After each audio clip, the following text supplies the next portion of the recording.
Big news! Wayfair's President's Day clearance is on now, and you can score tons of huge deals. Like Wayfair's best deals since Black Friday. Right now through February 16th, you can score up to 70% off everything home at Wayfair.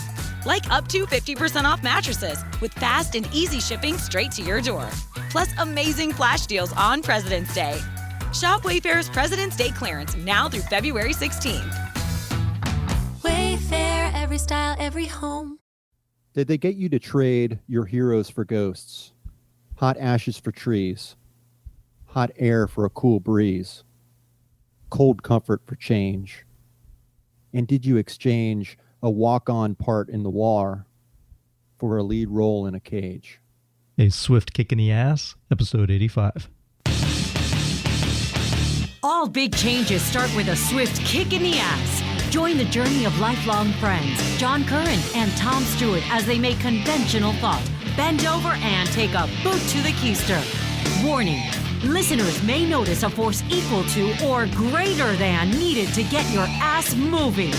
A swift kick in the ass, living life on your terms. Welcome, I'm Tom Stewart, and I'm joined with my lifelong childhood friend, John Curren. And today's topic, John, is kind of fun.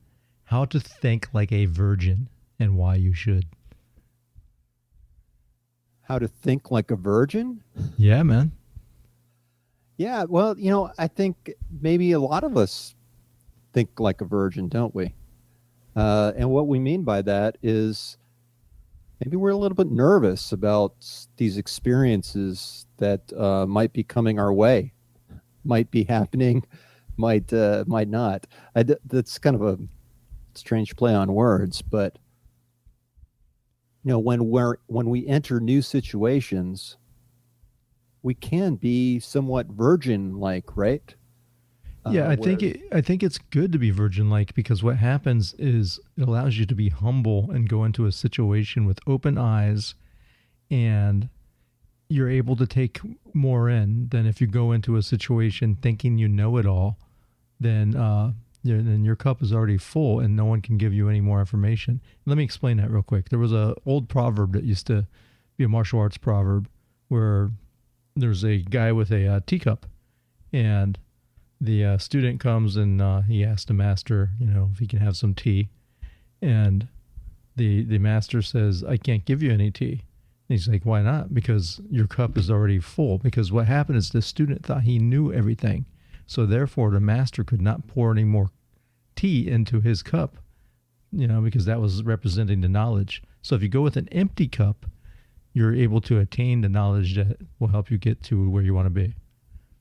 Yeah, I guess I get what you're saying. I think of virginity as being open to, making yourself vulnerable, opening yourself up to possibilities and allowing things, kind of allowing nature to take its course, so to speak. You have to be open to those situations. In your life, this show isn't about sex. It's about living life on your own terms and increasing your power and your leverage and living your life in a way that allows you to live a fuller life. And if we close ourselves off from certain experiences and we just kind of put our hands out and say, no, no is no. Are you really giving yourself an opportunity to learn and to kind of soak in that experience and learn from it? And, when you become sexually active as an adult, it really does, change you as a person. Our views on sexuality go down right to our core, don't they? And who we are. And how we interact with others, and how we must learn respect for others. Yeah, how we interact with others, how we view others, how we view ourselves. It all kind of plays into that. And I think also when a person is ready to take that leap and enter the realm of the unknown, there is a certain amount of fear there.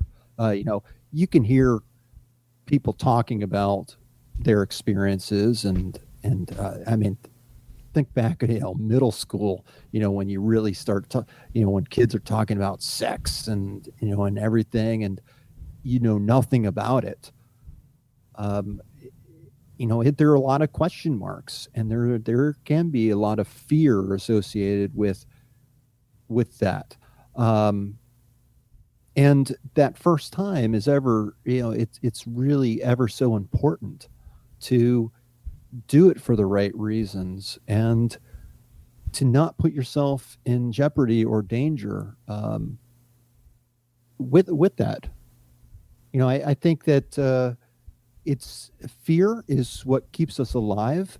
Fear is a basic instinct that we have that can either hold us back, or it can open us up to many different things, and some of those things could possibly be dangerous. So I think you have to kind of walk a delicate path. You have a careful path in addressing that. John, so when we first came up with the idea for this show, we weren't really talking about being like a virgin, but that's part of the attitude of what we're dealing with. I was talking to John about the comfort zone, and now we've had an episode about getting out of your comfort zone in order to attain change, maybe 6 episodes ago. But it really is such an important thought to embrace, and it's something that I personally am going through right now, and something that I want to instill change in my life for something that's been bugging me for quite a while.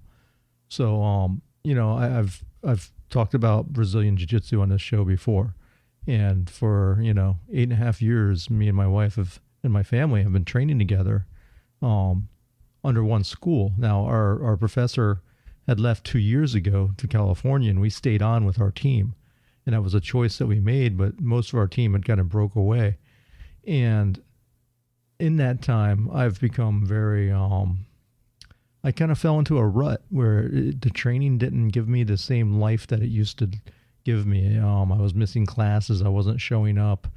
I wasn't training like I should. And it bugs me because it's something that, I hold dear in my, with my family, and something I train with my wife, and, something that has helped us connect and build a better relationship. So we'd been talking about it for quite a while, and we decided to change schools. Now, you might think that's not a big deal, but it really is. When you've been involved with a community of the same people for a long time, there's a lot of feelings there, but sometimes you have to use your head and say, what is it really that I need to do in order to pull myself out of this rut and pull myself out of this situation to go beyond and attain something higher? And that is getting out of your comfort zone. But my wife, my son, and I, and my daughter hasn't tried a new school yet, but the other night we started our first class there. And walking into a new school, a big school, with a very high-level black belt, a 7th degree black belt that was trained under the Gracies, it was very intimidating. Even though we've had 8 years of experience, you go in there, you feel like you're like, sheep going into a wolf's den, which should not be the case, and it really wasn't. But our interpretation driving there, we were all nervous, because you have people that, okay, does my belt rank mean the same and saying in their school as, am I going to get my ass kicked by lower belts? And so I needed to approach it like a virgin. I needed to go in like a child and just be like, you know what? The day is going to be the worst that it can possibly be, because I'm only going to get better from here. So it doesn't matter. I need to leave my ego at the door. I need to come in and take a new perspective with an empty cup, not with that full cup, bringing my other stuff from my other school and my thoughts and my ideas about jiu-jitsu. I had to go with an empty cup to learn as much as I can. And like I said, John, it was hard to walk through that door. And it was a hard decision to leave teammates and friends and, who have been like family to us, to try to improve ourselves. Yeah, and there's a very well-known book called Feel the Fear, but Do It Anyway. It was written by Dr. Susan Jeffers, or the late Dr. Susan Jeffers. It's a short book, but it's a great read, and it talks about exactly what the subject that we have on the episode tonight is.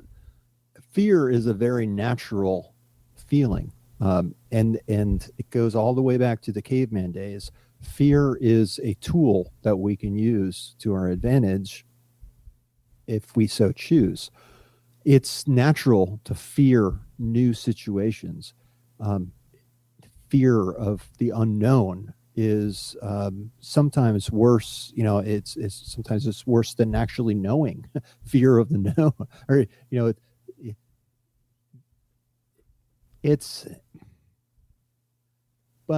when you address fear and you stand up to fear, just like Tom explained he and his family just did by changing schools. Yes, they entered this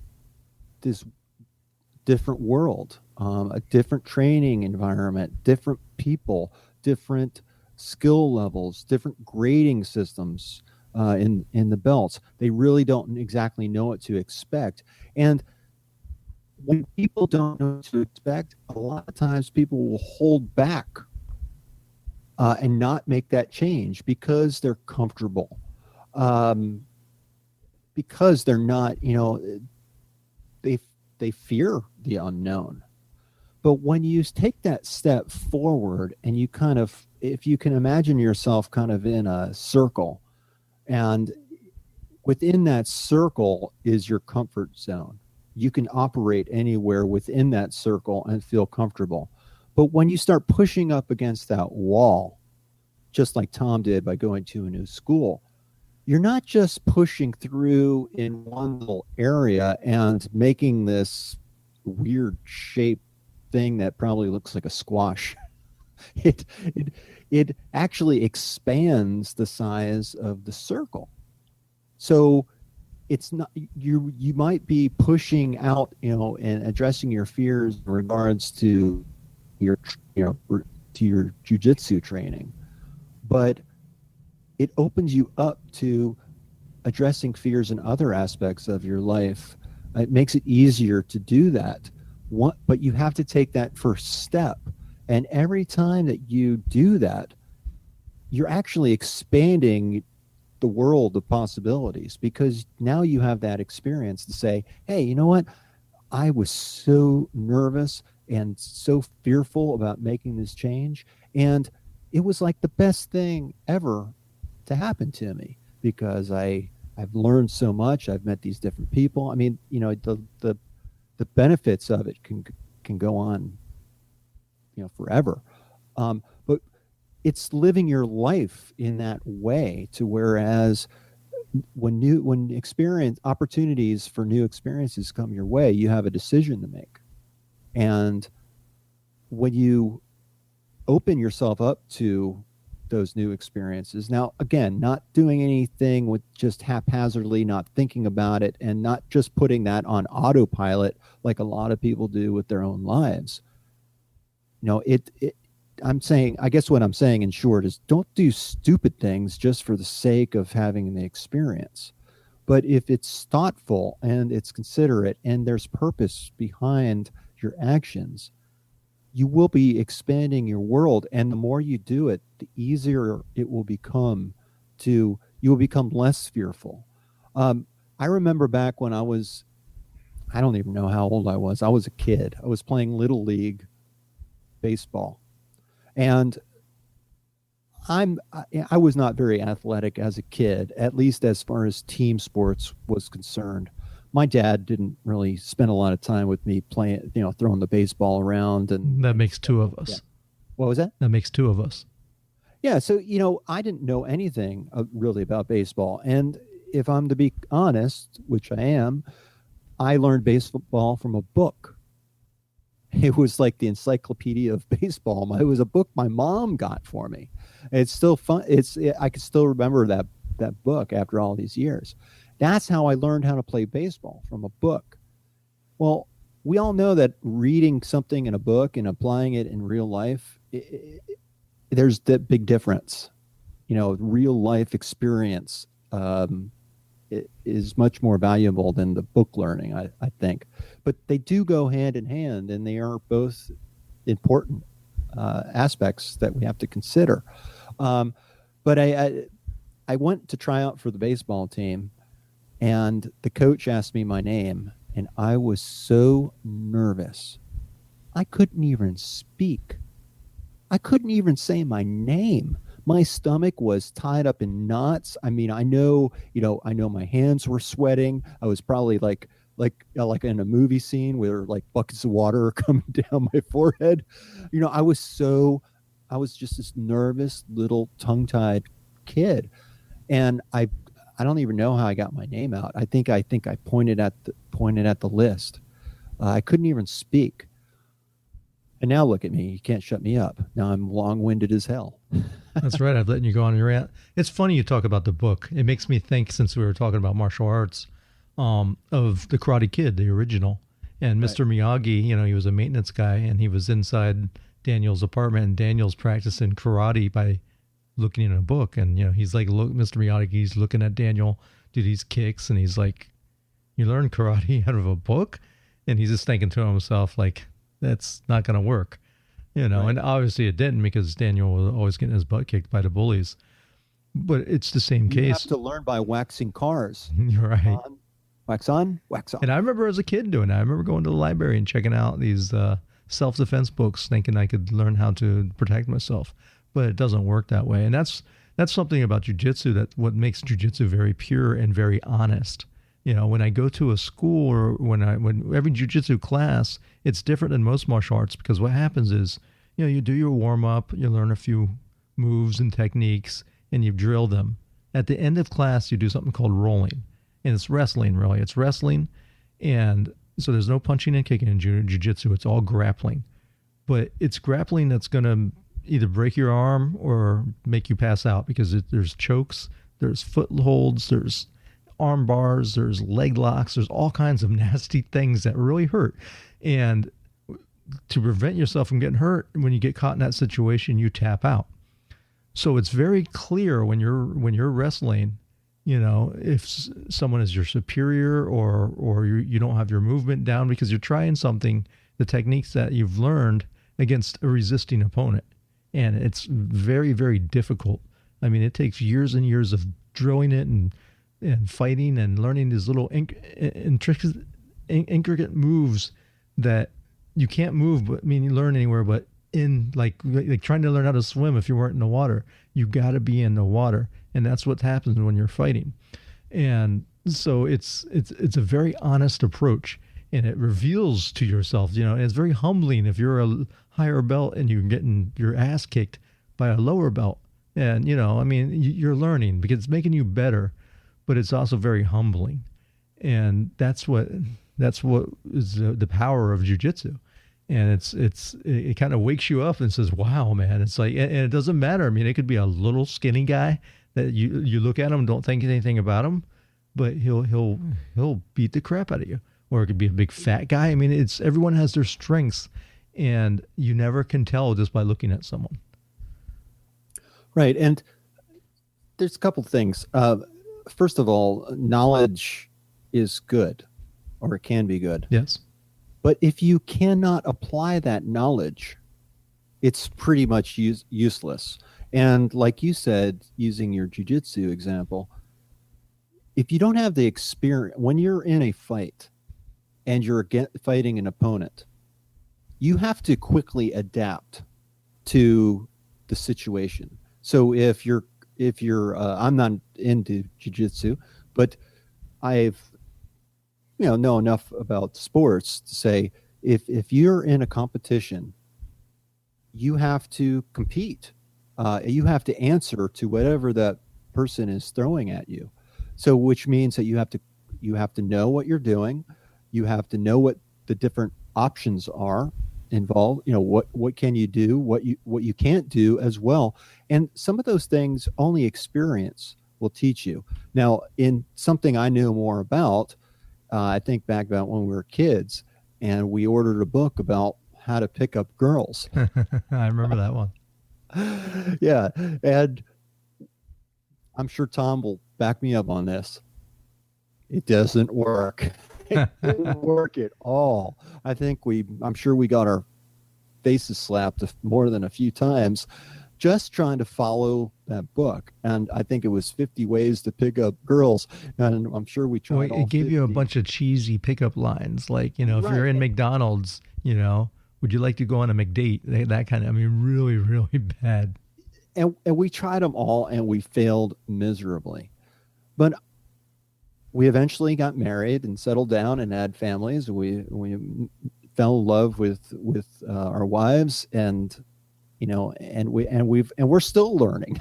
And we still throw out those corny lines. We still throw those corny lines out every once in a while. Because believe it or not, when you're married or in a relationship, you still have to woo the other individual. Yeah, so it's applied knowledge, I think, that is important here. And the only way to feel more comfortable with applying knowledge is through experience. It really is. When I was in the Air Force, I flew on an airplane, and we had this book that we'd carry with us, and it was called a flight checklist, right? And it had step-by-step procedures for everything that we would encounter, whether it's a fire or a emergency with the airplane going down, or if it's just a procedure that we do in daily operation. And the reason that we had this is because under stress, just like in jiu-jitsu, when you're fighting, a lot of all these techniques, and they all go out the window because you're fighting fear, you're fighting anxiety, stress, you got someone's weight just crushing down on you, and it's so many thoughts are going through your mind that it has to become almost automatic. But the military knows that in emergency situations like that, you're going to forget maybe of something that is real simple, a simple step that could save your life, or make the emergency message go out properly. So they have a checklist, and you're supposed to follow this checklist no matter how well you know what you're doing. And it's a beacon, it's a guide that helps you, achieve what it is that you're going to achieve. Unfortunately, in jiu-jitsu, it's all in your head. So you have to think almost like you're playing chess, against someone. You got to think a few moves ahead.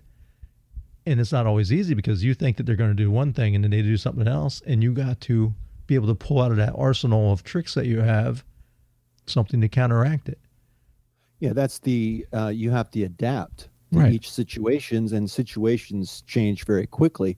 Now, practice, and you can go through and practice and practice and practice, and still when you get into that experience, that and the actual reality of it is that you may not follow those checklists, but it's the training involved and the rehearsals and all those girls that we asked out on dates and they were failed dates. All of that experience mattered, and it adds up over time as you accumulate more knowledge, and eventually it should pay off. But you have to keep adapting, you have to keep trying, you have to keep putting yourself out there. Now, in regards to comfort, if you just look at it from a pure definition, comfort is the state of physical ease and freedom from pain or constraint. And how many people out there think that taking the easy way is the best way? Now, I'll counter that question with saying a lot of times I think we make life more difficult on ourselves than it really needs to be. So we can make ourselves uncomfortable and not really benefit from it if we're making things too difficult for ourselves without real purpose. But taking the easy way it doesn't really teach you anything. It doesn't. And when we were talking about it, John, a quote had popped up in my mind from Mike Tyson that he used to say, everybody has a plan until they get punched in the face. And it's so true. I mean, when you're in that situation, everything goes out the window. And like you said, by repetition and drilling and constant practice, you get better at whatever craft it is that you do, and you learn how to think on your feet. It's the same thing as in whether you're speaking or negotiating or, dealing with someone at work. I mean, the art of the deal of, sales, I mean, it's all related to practice. Yeah. And, when you practice it so much, it becomes second nature. So it actually becomes a part of you. And you might even think of it as being a part of you, but you didn't start out that way. But you evolve over time. We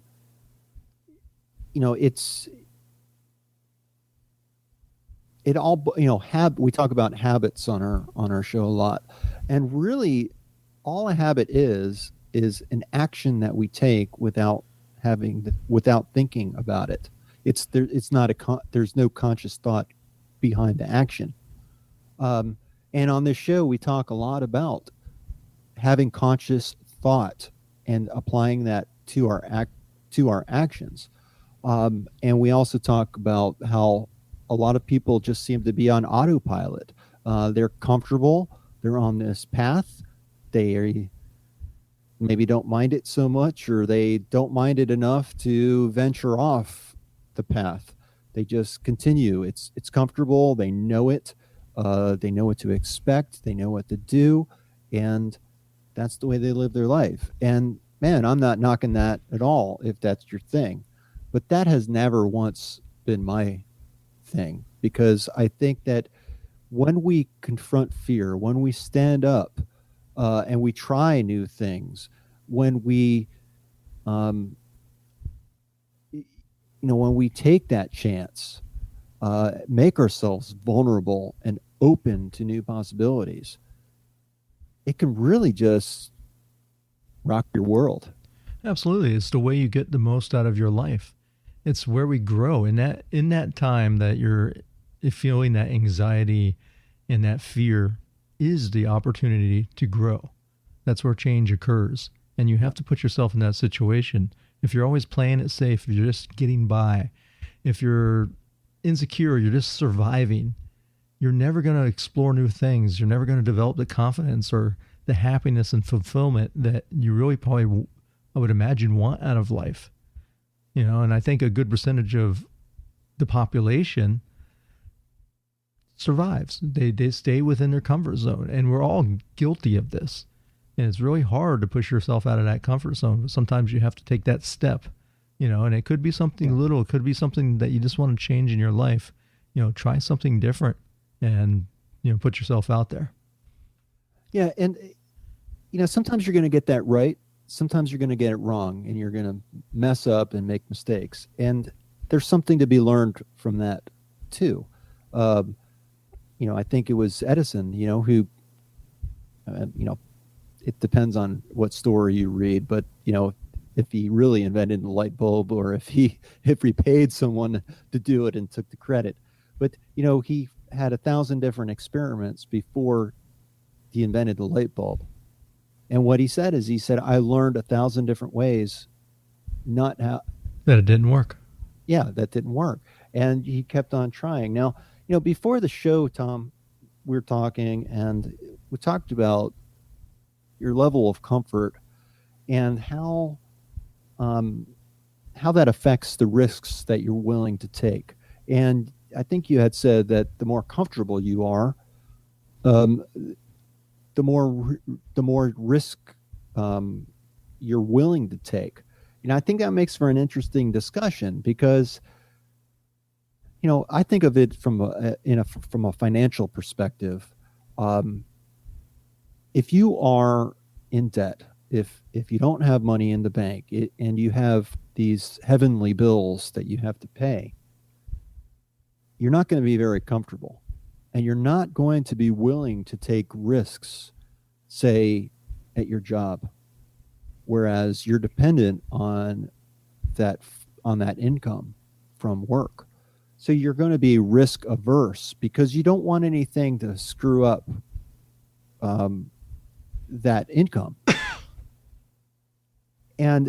But what you don't I guess I bring this up is not really from the financial standpoint, but because there can be aspects of our life that hold us back. I know that when I was, up to my eyeballs in debt, I was very risk adverse. I was very stressed out about the possibility of losing my job. And then after I started getting on a good path and actually started getting traction with our financial plan and started paying off tons of money, that's when life hit me in the face and my position was eliminated. And I'll tell you that even though that was scary, and I would like to avoid any possibility of that ever happening again, I recognize that I went through the experience and I came through the other side in better shape than I was entering it. I'm no longer scared of losing my position because I know that I have experience, I have marketable skills, I have confidence in myself that I could find another job. And I firmly believe that life neither ends nor begins with insert your employer here. Why does it have to be insert when we're talking about virgins? Well, because I like to play on words. But and you totally missed my rock your world comment. So think about it, John. If someone wants to change up their routine and try something different, some things they could do approaching it like a virgin is try something you've never done before. Around Christmas time, I gave my wife lessons for salsa dancing. We'd never done it, and it was a great experience. It was awkward. We went in completely not stepping on each other's toes. Never seen Tom toes. dance? Believe me, it was awkward. And I've talked about this experience before too with singing karaoke. I'm a shy person and I'm introverted. I'm not a very outgoing individual. And we would have these parties at home, and I'd put together a sound system because that's what I do. I worked in radio and I have a bunch of equipment, so I knew people wanted to sing karaoke, and I set it up. But you wouldn't catch me singing anything on karaoke. And one time I was sitting there, I was like, you know what? I just need to do it. These are all family and friends that are around me. What's the worst? I mean, I'm really going to embarrass myself. And I remember the first time I went up to go do it, my brother-in-law sitting there, he's going, Tom's going to sing? And he couldn't believe it because he knew he was going to be next, which he still hasn't done. But, and once I did it, and then I was like, hey, this is fun. And I started doing it more. And it just, that one more step out of that comfort zone to bring you something that can bring you joy. Maybe do something that, maybe what about if you hated broccoli as a kid or, some kind of food that was as a kid, and you have it, and I did this with salads. I'm not a big salad eater because I hated it as a kid, but maybe you need to go out and try something that you thought you hated and give it another chance and see how that works for you. So a couple things in order to help our listeners. So if you're in a situation and you're questioning whether or not you should do something, I would recommend a SWOT analysis. It's the business background I have. So SWOT stands for strength, weakness, opportunity, and threat. And basically take a sheet of paper, divide it into into quarters, into 4 sections. And the first block would be strengths. The strengths are what you think you're going to gain from whatever you're questioning. What are the benefits? What are you going to gain? What are the strengths of your argument? And then what are the weaknesses? What's the worst thing that could happen? I love to think about extremes because we all think of we all think of things in extremes, whether it's the best case possible or the worst case possible. And the reality, often, it's on a grade, but it's going to fall somewhere in between there. The chances of something being totally great or worst case scenario or best case scenario, the chances of that happening are very slim, statistically speaking. Chances are it's going to be towards the middle and maybe lean towards, either good or bad. So, think about that. And then opportunities, what's the opportunity that you're gaining through this action that you want to take? And what opportunities are you losing to take that? If I considered being a lawyer at one time. My grandfather was state's attorney, and I always kind of had it in my head that maybe I'd be a lawyer like him. And the more I seriously entertained the thought of law school, but as I thought about it, one of the opportunities that I would lose was core to it was a core value of mine. I decided not to go for that. And that was spending time with my family and my friends, extremely important to me. And I knew that if I started to practice, I could just say goodbye to the life I knew. I wasn't going to have the time anymore to spend with my time or friends. I would lose that opportunity that I currently had. I didn't want to give that up. And then the last thing are the threats. What's the worst thing? What can happen to you if you don't go through with this? What can happen to you if you do go through with it? If you start framing your situation and you put some structure behind it, often you find out that your answer and you had the answer in your head the whole time. You just needed to sort it out and get it organized so you could better understand it. And by applying structure to it, it allows you to better understand things. I think, John, it also allows you to face your fears and step by step. Anyway. Yeah, and do it anyways. But I mean, it's allowing you to see what the worst possible outcome is and kind of judge how you might react to that. So it's little incremental steps that help you solve your problem.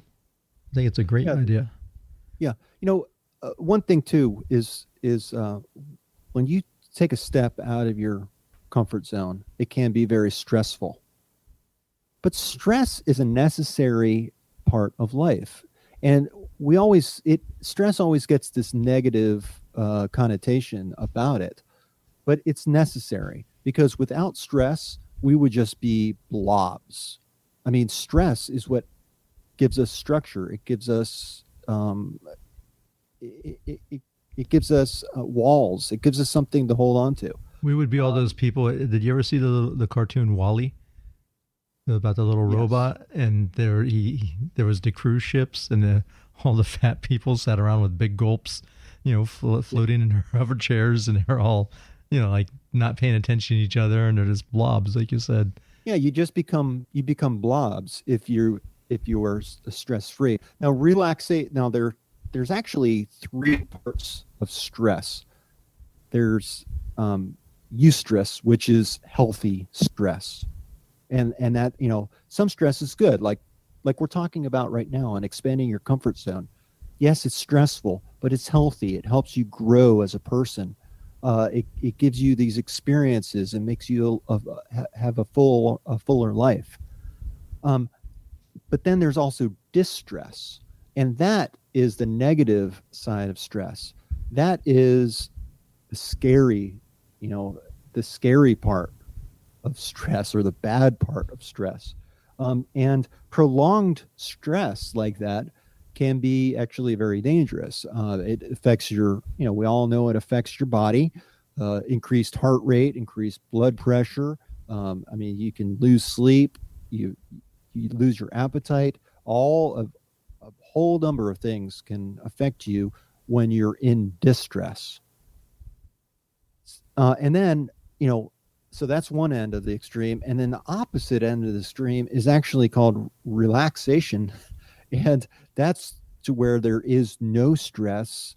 And that's also important too. Sometimes it's important to become a blob and just veg, just take that nap on the couch in the afternoon could really leave you refreshed and reinvigorate you, for the next week if you take a Sunday nap or something like that. But if you're napping on the couch every day, day in and day out, and you never move, and you're just sitting there in your beanbag chair eating Cheetos, you're going to become a blob. All right, Homer Simpson. We've all been there. But you don't want to become an adrenaline junkie. I guess that'd be the opposite end of the spectrum, because there is a phenomenon, if I can speak right, called hedonistic adaptation.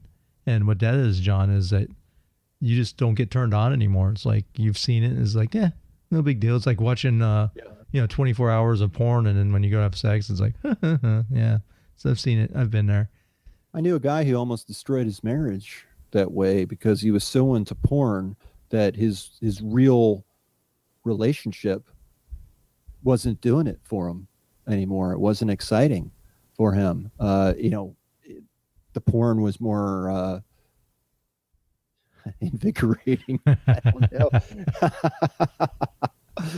But and if you have any doubt about this, you should listen to our episode "To Porn or Not to Porn." That's a good one. Yeah, that is a good one. Anyhow, I think a lot of people try to stay away and try to stay in their comfort zone for the mere fact that when you push yourself out and you put yourself out there, you make yourself vulnerable. You actually have to think and be consciously aware of your situation so that you can adapt and then take action to adapt. But go in like a virgin. Don't have the preconceived ideas or thoughts or what's going to happen to you. That's up for discussion though, Tom, because, I'll tell you, when I lost my virginity all those years ago, I had some preconceived notions. What was that, about 5 years ago? Oh, no, you have a 14-year-old kid, so I guess I got to let you go a little bit.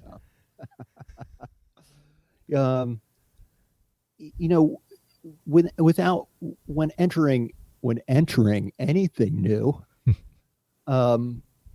sexually or otherwise, the truth of the matter is that you don't know, but you may have heard it from the kids or the guys in the locker room are talking about it, or you learned it through the internet or a book.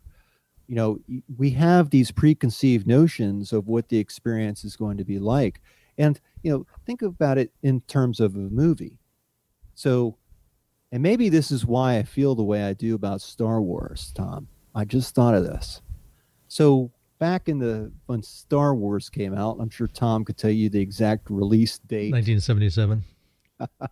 I don't know the I was month. thinking of the actual day. Yeah, I don't know. Actually saw it. You saw the movie before me, and actually you didn't see it just once before me. You saw it like 20 times before I saw it. Well, that's because you told me you didn't watch it till like last year. No, I saw it back then. But the expectation was built up to be so high that when I actually went through it, it was like I didn't see what the big deal was about. I mean, that's kind of like how that was the impression. Tom's looking at me like, poor man. About? But the thing is, with something like that, think about the timing. In 1977, they had never seen a movie like that with the special effects and the story. Now it's become more commonplace. So we've adapted what did I say, the phenomenon, if I can never say that word right, of hedonistic adaptation. I guess that's what happened to you. It's it's old hat now. Built me up, and I was I had these great expectations, And when I get there, I mean, and it was a good movie. I mean, I did enjoy it, but did it reach the level that I expected? No, I think that's where the disconnect was. I mean, I've never said it was a bad movie. I've seen it. I've seen it multiple times at this point in my life, but you know, I just never got why everyone was so into it. And I think I had all these expectations built up. I mean, I'm sure you've experienced this too with other movies.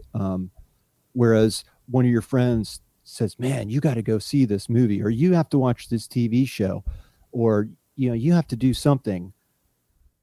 You're gonna love it. It's awesome. It's fantastic. It's gonna change your mind. I mean, it's good blow your." Well, I was hoping that would happen with 50 Shades of Grey with my wife, but she came home and was like, "Nah, I really didn't like it." Yeah, and what I learned is that when you try to adapt to that situation, Mm-hmm. and you say to your wife, "Hey, you want to try some 50 Shades of Jay?" It don't work. She's like, "Who's Jay? Slap down. Who's Jay?" Slap down. After all these years of marriage, I'm still learning. But but I'm going to still keep on trying. I'll keep trying, and I think that's what we should walk away from this episode with: is never give up, keep trying, keep growing personally. Take yourself out of that comfort zone and experience life. And the more that you do that, the more you're going to learn about what you like and what you don't like, and base that on real experience, not just what you've heard from others or read in a book. Well said. So with that, I think that it's time to wrap this puppy up, man. Make sure to check out swiftkickinatheass.com. Sign up for our free membership site. There you'll get John's simple spending plan. He got himself more than $90,000 out of debt. He'll correct me every time I say that. But go in. It's in the archive. It's free. Just put in your email. It may look like you're signing up something with your credit card. It's not. All you have to do is put in your email and your name, and boom, you're in. And expect some good things in the future. Yes, and our Facebook page has just been blowing up. Twitter's been blowing up. And I just want to say thank you to everyone who has recently followed us on Facebook. We love our listeners. We love our audience. And all you have to do on Facebook is just put a Swift Kick in the Ass at the end of Facebook. And also Twitter is Kick in the Ass, I believe, is our Twitter handle. So until next time, this is Tom. Next time. Peace. And this is John. Peace. See ya.